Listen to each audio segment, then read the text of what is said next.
Well, welcome back to the morning show here on Arise News. I'm Biola Labi, and with me is Veronica. Welcome back. In the studio with us this morning is a panel of discussants, and we're going to be talking about the political climate in the country as Nigeria gets ready to enter into the final curve of the election season. They will be analyzing the conventions of the ruling All Progressive Congress and the main opposition party, the People's Democratic Party, taking place today in Abuja and Port Harcourt, where both parties will select their presidential candidates. And for the next couple of minutes, we're going to be going through that. We're going to be talking about what to expect and who might be emerging from these conversations. On this panel, I have with me this morning Chike Ogeah, the former Commissioner for Information in Delta State and Public Affairs Analyst.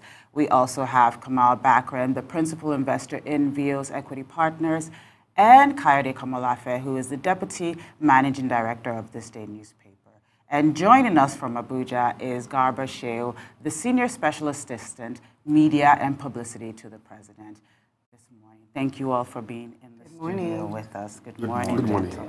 Well, what we're going to do now is actually go to Abuja, where Mr. Garba Shehu is, and we're going to start with him to just give us a context of some of the things that have been happening, some of the things that we're expecting to see, and also some of the criticism in the already primaries that have happened over the last couple of weeks, especially the Osun State.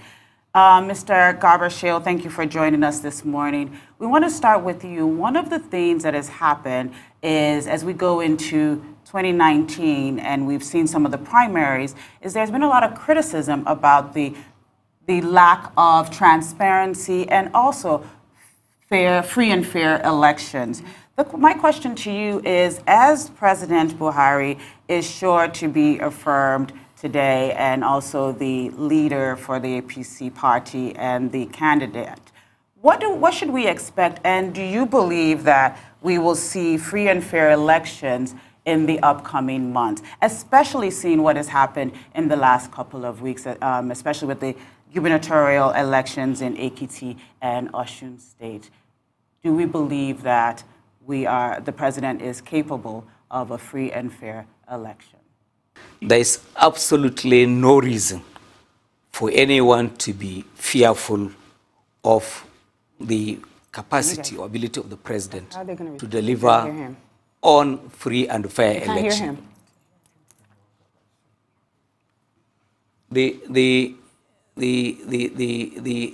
president has made a vow, and this is that he has instructed all of the agencies involved in these processes to ensure the use of this new technical equipment, the card reader, which had proved to be, a key element in the elevation of the quality of election going back 2015. You know that what happened then was that in all of the parts of the country where the card reader was used in the elections were perfect. And those parts of the country that declined to use it, they had a lot of problems which we had seen, and matters going to court and all of that. So the entire country is going to have the card reader in use. There is no exemption whatsoever throughout the federation. You mentioned Ekiti and Osun states. I think that the opposition had been loud and very unreasonable on some of these matters. And from what has happened, you can see that actually criticism is never in all of these cases directed at the technical quality of the process. In the case of Osun, I think that some matters were raised concerning the environment in which voting took place. So it's a process that continues to get better with each election, and we hope that in February, Nigerians would have no reason to complain about the elections that would usher in the president for a second term in office. As for the primaries, yes, the processes are ongoing. And you can see that the APC introduced something that should enhance quality of our democratic process, which is the direct primaries, American style kind of thing. This has never been in practice in the country. And we are operating on a trial basis, and it will achieve perfection. For a start, the presidential ticket has been won on the basis of direct primaries. And nearly more than a dozen states, as we speak now, including those that oppose the direct primary, have now come around, having encountered problems, to now say, well, the direct primary is it. So the thing is, we are building a process. And the thing is then, is that we hope that in the future, Nigerians themselves would say to any state, all of the state governments, that, look, we don't want indirect primaries because that is pure, is superior in terms of the quality of delivery of outcomes. So we're getting somewhere, and Nigerians should not expect a perfect answer to a problem that has been with us for a very long period of time. Thank you. My next question to you is, in the last couple of elections, there have been international observers, and those observers have also warned about the upcoming elections. They have warned about issues of violence. They have warned about issues of vote buying. They have also said they do not believe that Nigeria will have a free and fair elections. How do you respond to those international critics? How do you respond to international critics around this issue? Well, if anyone had said that they don't think Nigerians are incapable of organizing free and fair election, I think that, so what do they want? Do they want to come and do it for us? I think that's silly. I don't think that is a fair assessment of what is happening in the country. Nobody denies it. This country has a problem with vote buying and violence. And these are not coming at this time for the first time. They are not being introduced under Buhari presidency. These things had existed in the country, and the happy thing about it is that at this time, government is saying we don't approve of it. You know that in the past, even at the rhetorical level, this had never been condemned. So the thing is that we are making progress by, first of all, accepting that we don't want bullying, we don't want vote buying. And then, so what is being done about that? And I think that INEC had shown, and the security services had shown, a great deal of capacity in the last election in Osun State dealing with the issue of vote buying.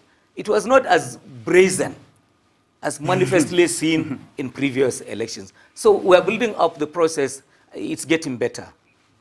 Kayode, I want to come to you and would like you to respond to Mr. Shehu Garba's comments when he's saying, when he says it's not as brazen, the assertion that there will be free and fair elections, and also the recognition of some of the flaws. What is your response, and how do you see 2019 as we go into 2019, leading up, and some of the hot spots that we need to be aware of and continue to have conversations and prevent?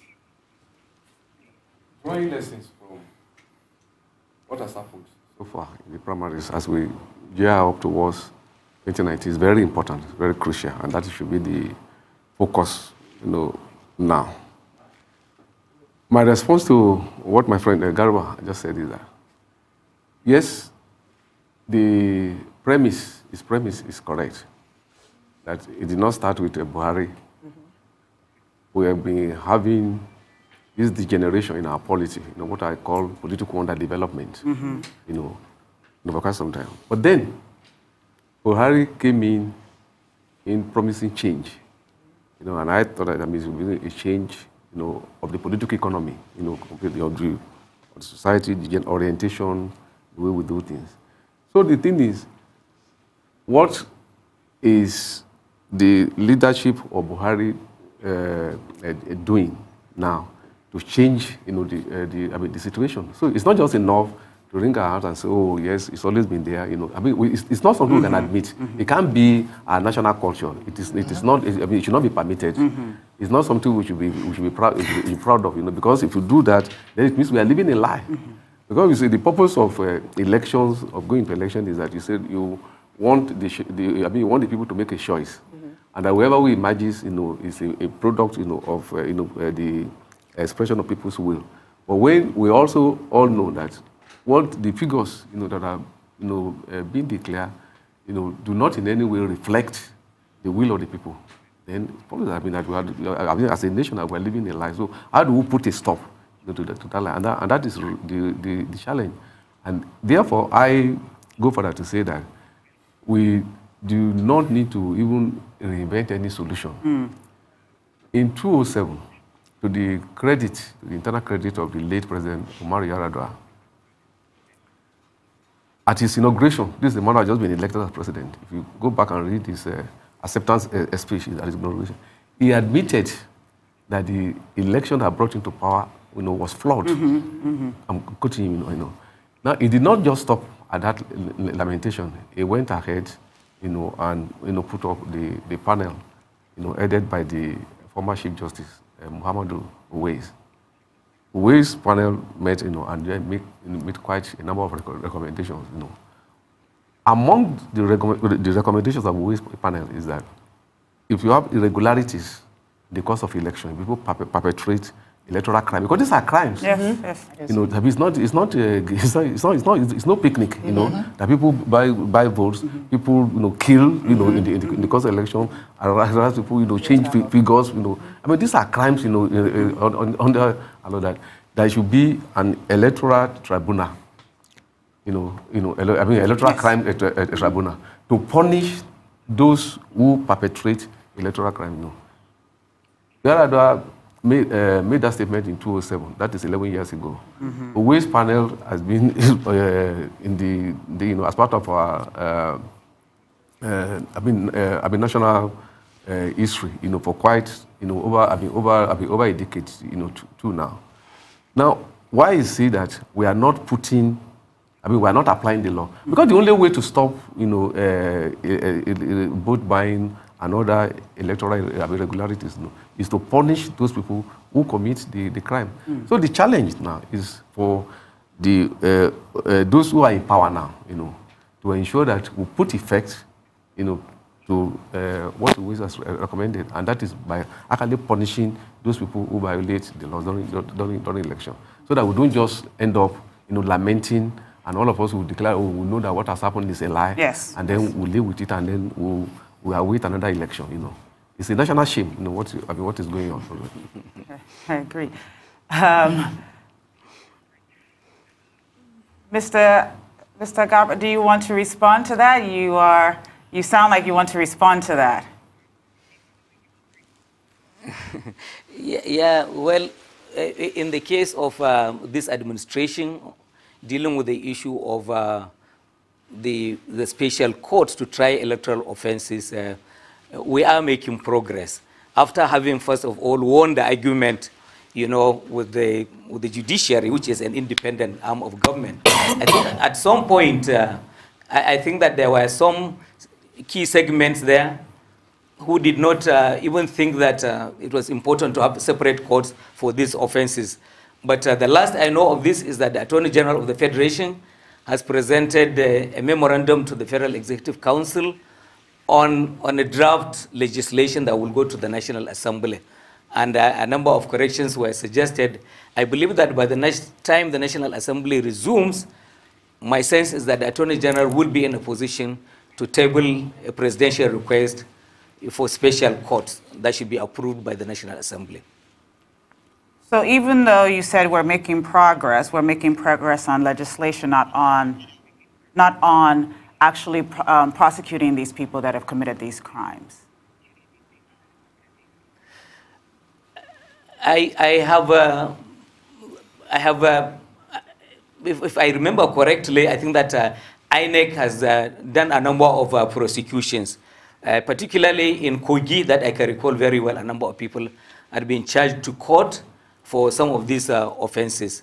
But my intervention relating to the, yes, it is an ongoing process, and I hope that very soon the bill will go before the National Assembly. Chike, I want to come to you. I mean, you've heard the president's senior special assistant and some of the points he's made about a free and fair election, the effort he's making. One of the things Kayode said is that, you know, yes, we hear that, but this government came in and rode in on a change platform, and change in everything, change in corruption, change in people's lives, and a lot of that hasn't really. There's still a lot of grumbling that people haven't seen that. When you look at the two elections that have happened so far, what do you foresee happening in 2019? And how do you feel about what you see happening? I don't want to put words in your mouth. Yeah, thank you, Bella. The truth is that I don't know how anybody can be optimistic in Nigeria now. That is the truth. The signs, like they say, the morning shows the day. And everything we've seen from Ekiti to Osun, which are isolated cases, and where you can get, you know, the complement of security looking after these elections, the type you cannot get when elections are going on in 30 other states, and yet these things are reigned. You know, we see, like talked about, this kind of electoral crimes, vote buying, violence. I mean, we all saw it when the international community, I think the UK, the American government, and the EU government or something, right that night in Osun State, they were on air, and they said, look, what went on here cannot pass the test of anything that could be said to be free or fair. So basically, you know, as with everything else in this government, you know, personally, you know, I was involved, you know, so maybe when people like us say, they might say, oh, Sir Grapes is a PDP man and all that. But the truth is that nothing has inspired any confidence from this government. And as we go towards 2019, I particularly am very apprehensive. I don't even know what to expect, because all I see is so much desperation. And people want to win these elections at all costs. And it's really scary for someone, you know. I'm not really a young person, and I can assure you, I was actually, you know, with my late parents, we went through and experienced what that horrible civil Biafran war was and all that. So like I keep saying, you know, people keep screaming, you know, we go to war. They don't have an idea of what war is. I've seen war, and I don't want to see that anymore. But the way this country is going, the kind of Nigerians have never been this divided ever in my adult life since the Biafran War ended in 1970, and that is the truth. And how did we get to this stage? I don't know, you know. So these are all the things. You know, the whole electoral situation is just one aspect of our national life, which has, as far as I'm concerned, just been going south. And until we really pull up our bootstraps, you know, all these things they are saying, you know, I'm a lawyer by profession, and you start talking about special courts and all that. Those are not the things that would make any issues. The high courts we have unlimited jurisdiction. Empower them, let them play their role. The minute you start, this is all military mentality, all this special court here, special, I will never endorse those kind of things. Empower the judiciary to act. We have one of the best. Look, over years, we've had Nigerians that were chief justices, Udo Udoma, Justice Ayola in the Gambia. We wrote their whole legal reforms and process in all these West African and Southern African countries. And I know that we have very competent, you know, men and women on the bench. All we really need is the will to act. The government should empower the judiciary to do the right thing. And I don't see that as a priority for us. And as long as we keep doing these things, we just keep going around in circles. That's the truth. Biola. Can I ask you a question? I mean, actually not ask you a question. Can I ask you to do something? Yeah. Having the senior special assistant here for the president, if you were to ask him one question, what would you ask him now since he's here? He's right here. We're face to face. Yes, Garba. No, what I would even say to Garba is that, you know, every time I see Garba, I remember what my friend, the minister, Honorable Minister of Works said. He says, may our loyalties never be tested. He said that on the floor of the National Assembly. I want to congratulate Garba. Garba's loyalty has been tested and proven. Because when I knew Garba in 1999, he was actually working with Atiku Abubakar, the vice president. You understand? And since he moved into this Buhari camp, I don't know whether you remember that Atiku himself went in with Buhari. So I assume he did that with the blessing of his former boss. He never looked back because I'd been watching him and I was wondering at what point he would blink. And he's been resolute. And I said to him, kudos to him. That's what I want to tell you. Just a quick point of disagreement with Chike. Yes, on two of the points he made. One, I think we should get certain things clear. Well, the position of the foreign observers. I think for once we should give ourselves self-respect as a nation. America, EU, or anybody has no basis to come and be making allegations and passing judgments. No, I don't think they were making allegations. You invited them. Did they go there on their own? Let me just finish. No, you are reprobating and appropriating. That's what we do in Nigeria. When it suits us, we will say this. When it doesn't suit us, we will say that. But go on. Listen, we should stop this, national self-immolation. We should stop it. Nobody's doing America had their own elections and they had big problems. Of course. Messi election. American ambassador, the Nigerian ambassador in the UK, we never had that. He was making allegation and passing judgment on the part that the American election was allegedly rigged, by the Russia in favor of Trump. What I'm saying is that yes, we invited them; they could come and make observations. So that, I'm just making clarification. But now giving it authority that they are making the allegation, passing judgment, it is not their business. They are not passing judgment. Let me just finish. They are observers. Then two, we should also take what this so-called international observers, what they do with the pinch of salt. We have seen in these countries before, this same country, where international observers had come to endorse elections, as being free and later some of these cases were taken to tribunal and upturned. During the partial regime, Americans came to this country, Farrakhan and Co, and endorsed the elections and gave it legitimacy. Yeah, so I'm just saying that. So don't just say that. So I'm just saying that.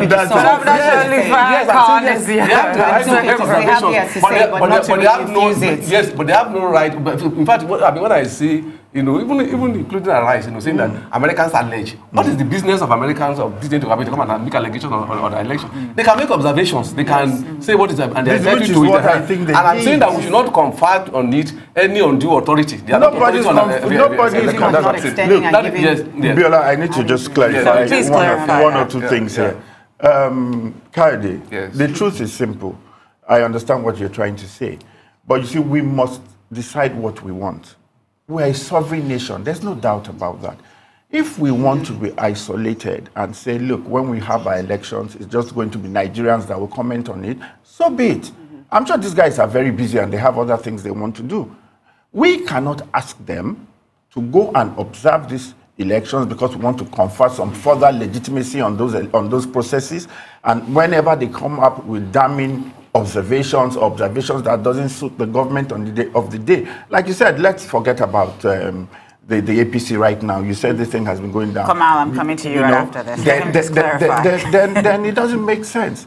So we have to decide what we want. We want this or we want that. That's all I'm saying. Nobody is saying what they are saying is gospel. No way. But they are there to observe. And after that, they say, this is what we observed. It's for us to deal with that. That's all I'm saying. I see you want to jump in here. I'll let you jump in, but I also have a question for you, so I'll let you. No. It's a minor point, which is the fact that we observers or no observers, I think there's consensus, including with Mr. Garba Shehu, that these things are not quite working as they should. Yes. I don't think there's any. I think we all agree around that. Yes, I can also have that view that look, you guys, stay out of our business, or you invited them and what have you. But let's stay on the point about the thing is slightly broken. Yes. Okay. Whether slightly or significantly broken. Exactly what are we doing to build the institution? Chike talked about the need to empower the judiciary. I think beyond empowering the judiciary, or in addition to empowering the judiciary, and I don't know what the elements of empowerment are, I don't think, so yesterday, I think there was an announcement that 2 judges were fired by the National Judicial Commission, right? I don't think we're doing anywhere near enough of that. Let's be very honest. We have a quite significant amount of corruption within the Nigerian judiciary. Yes. You cannot rely on this sort of system to produce the caliber of justice you need to enthrone democracy of the sort that we all seek, is my own view. And we need to address our minds to that properly. I am not confident that I'm seeing enough in terms of real judicial reforms in this country. I am not at all confident about that. You can quarrel with, okay, you're showing up at the homes of Supreme Court justices at 2 a.m. and, doing whatever, Yes. Yes, you can say that is not right. But it also does not absolve the judiciary of a very, very significant degree of shortcomings in terms of how they do things. And we need to think about it. And I think civil society and everyone needs to focus quite a lot on that, including, for example, all this, I would say instead of all this noise we're making about open assembly and all these sort of agitations on social media and what have you, let us mount pressure on fully implementing something like the OAS report. Let everybody gather around and let us push that as a civil agenda for this country. We will not be relying on a regime, to enthrone good electoral practices. It will become an institution in the country. And I think that's the sort of thing we should focus our national energy on, is my view. I see you're all in a quick addition to that. Just a reminder to Chike, there was a wisdom, behind the recommendation of a way, yes, without prejudice to the fact that we should try to build the capacity of the judiciary, respect its sanctity, It is because of a special situation that Nigeria, found itself. Going through the regular court, me and Chike and Keke went into election. I go to court, the regular court that you have cheated me, The tenure of that particular office is 4 years. I remain in court until 8 years. 8 years after. That is why even the slogan is that, okay, now when you go into election, they say, okay, just make sure that you are not the one that will go to tribunal. So Kiche will tell me that, okay, yes, let him go to tribunal. Then meanwhile you go and be governor or the senator or the president or whatever. So it is because it was not working. That was why that special arrangement and there's no recourse, by the way. You spend the 2.5, you don't refund the salaries of an election you stole. There's no recourse for the person that has been governor. I agree totally with everything you're saying. But what I'm still saying, and which I still insist, is that having these special courts, tribunals, or whatever you call them, is still not the solution. In more advanced democracies and economies, do they need special courts to sort these things out?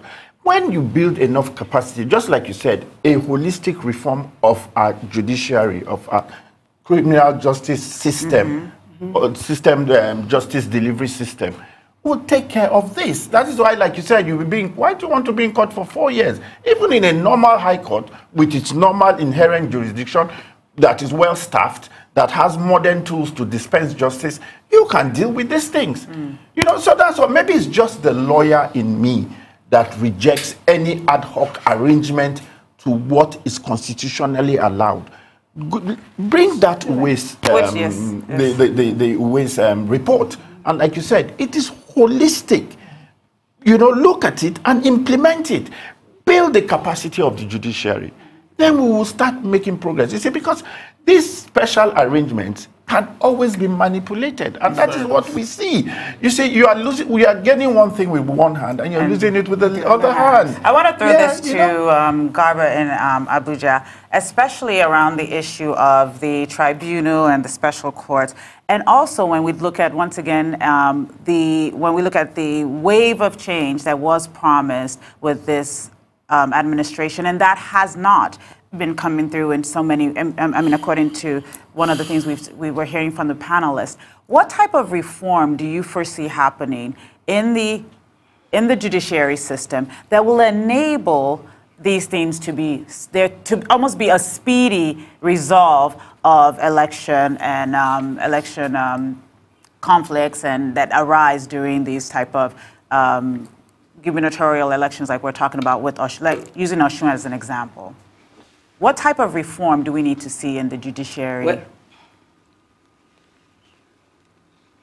Well, I would please want you to allow me to just go back a minute or two to talk about the problems that we keep going back to concerning Oshun election. And I want to say that I think that we have journalism, the type of journalism that is in practice in the country, to blame. Because anyone who had the chance to see all of the tape played out of those Europeans, the British and the Americans speaking, they didn't stop on just two issues of the conduct of thugs and the excess by security officials. They also said and reported that there is an improvement on the conduct of election by INEC, and they did not fault the technical quality of the election.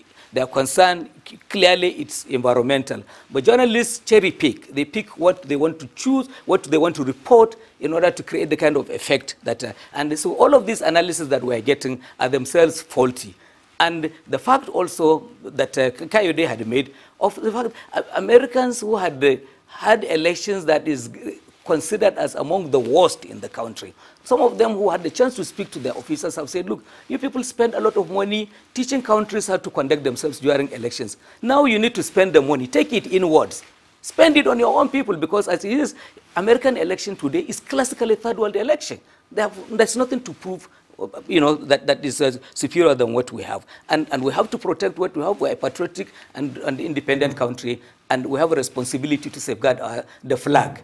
Now, the thing about the judiciary is that this administration is lucky to have at this time a judiciary that is led by Justice Ononge, who is reform-minded, who appears to be on the same page with the reform policies of the Buhari administration.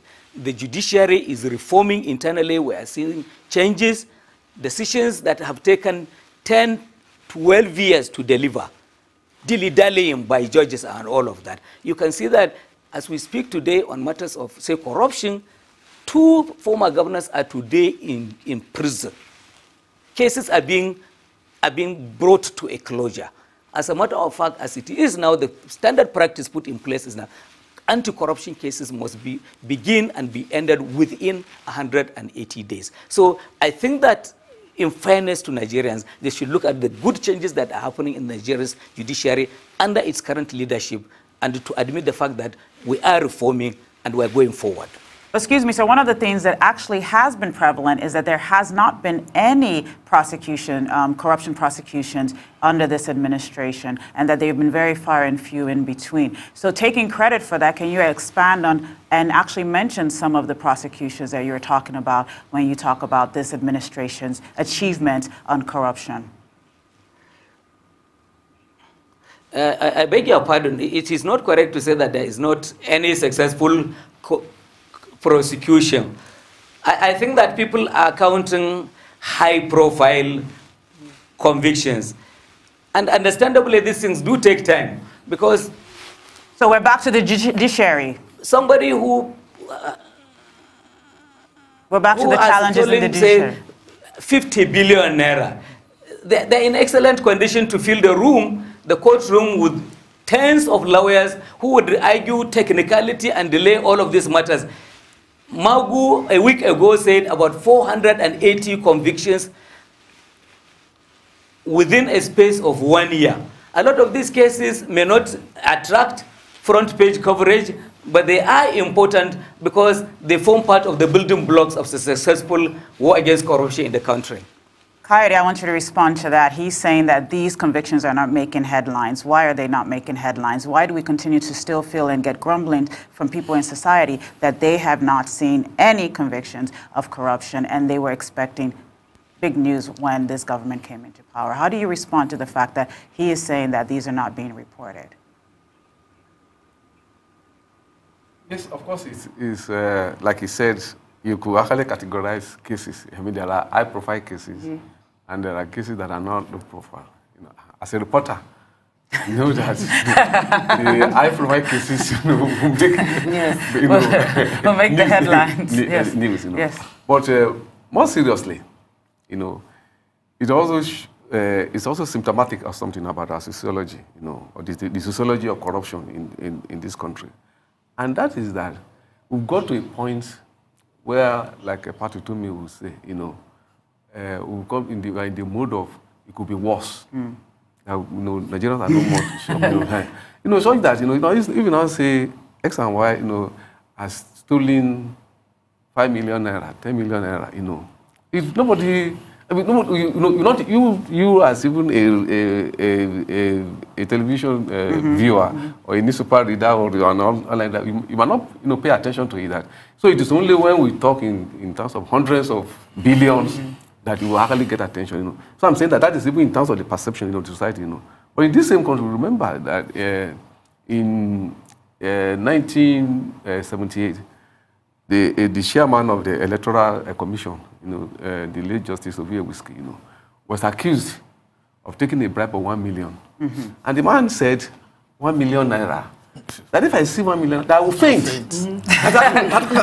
Yes, this same country, says, how can you accuse me of taking bribe? That if I see 1 million naira, I will faint. Yeah, but that was $1 million then. Yeah, so you could argue it that way. Yeah, even then. But that's not even yes, the so point. I'm just saying Friday, that it's because that we are as a nation we are no more shocked, about We're not, yes. So for the reporter, for the journalist, then you have to really have it in a big, a figure that you are talking of trillions of naira or point something trillions, I don't know, before it will make it like. But that is not excusing the lack of. You see, for me, one second before we come back to you. Yeah. Okay. Let's go to Kamal. So again, I want to just take a slightly tangential view on this thing. And full disclosure, as I think most people who have seen me on this show know, I'm quite a sympathizer to this government. I think that is pretty clear, right? So having said that, however, I think in the interest of Nigeria, the real question ought to be, at the end of the 4 years of this administration, can we genuinely say that it has become more difficult to carry out corrupt practices in Nigeria? Yes. That, for me, should be the acid test.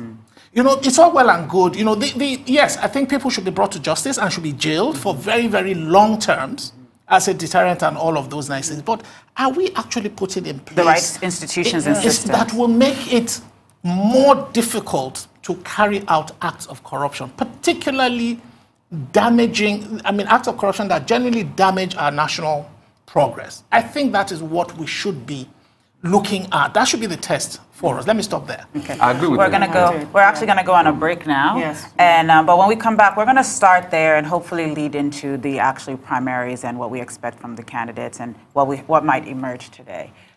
It's time now for a short break. When we come back, the discussion will continue with the focus on the conventions of the ruling APC and the opposition PDP, where the presidential candidates of both parties will emerge today. Stay tuned.